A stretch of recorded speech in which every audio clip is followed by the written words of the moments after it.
Hello, good morning and welcome. It's the 2nd of November and it's just after 9 o'clock. We've just had the construction PMI in for the pound, the GBP, and that came up a little bit better than expected, but it didn't really cause a dent in the price of the currency. Um, Obviously, we've got the big news at 12 o'clock. It's the interest rates for mortgages and the base rate in the UK.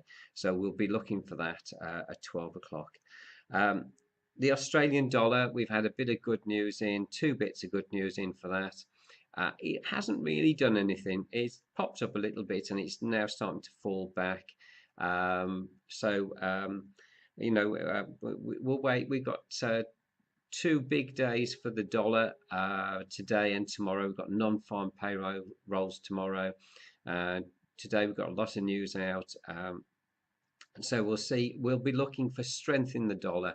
I think over the past month, majority of the information for the dollar has either been on a little bit better than target or not far from it. So we've had quite a lot of good news out in the last month for the dollar, and we are dollar bulls.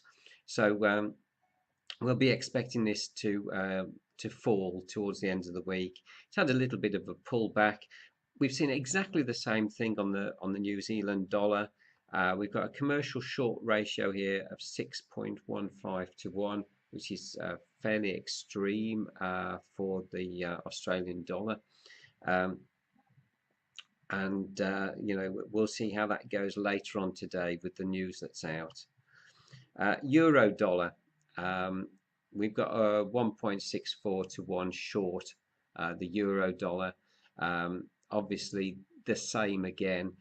We've got quite a bit of resistance just above. We're looking to short it. We're well below the 50 on the RSI and we're waiting for the news this afternoon. The pound US dollar, well, I've said it before, we've got a commercial short ratio of 2.06 to 1. That is short the pound against the dollar. I am expecting it to come back to this green line. If there is good news for the pound, I see it as a very good shorting opportunity. So if it does go up 100, 150 pips, I would sell it back down through. That's the way I feel about that. New Zealand dollar, we've had a little bit of a pullback. It's come down onto, and I haven't put it in, onto a bit of support here. It's pulled back. It hasn't pulled back as much as it did before. Not a lot of strength in it. We've had some good news out for the New Zealand dollar as well. We've come up above the 30.9, and I do expect this over the next couple of days for the strength in the US dollar to pull this back down. The USD Canadian dollar, I'm not far from my entry point. I am expecting strength in the dollar this afternoon. We're at 68, so we're slightly below the 69.1 on the RSI. We have a commercial ratio of 3.67 to 1 short for the Canadian dollar, and we expect this to sell back. We expect this to go higher. The same really in short term on the USD Japanese yen. If we get some good news out today, we'll expect a bit of a hike in this pair. We've got a commercials long ratio for the Japanese yen of 4.04 to 1.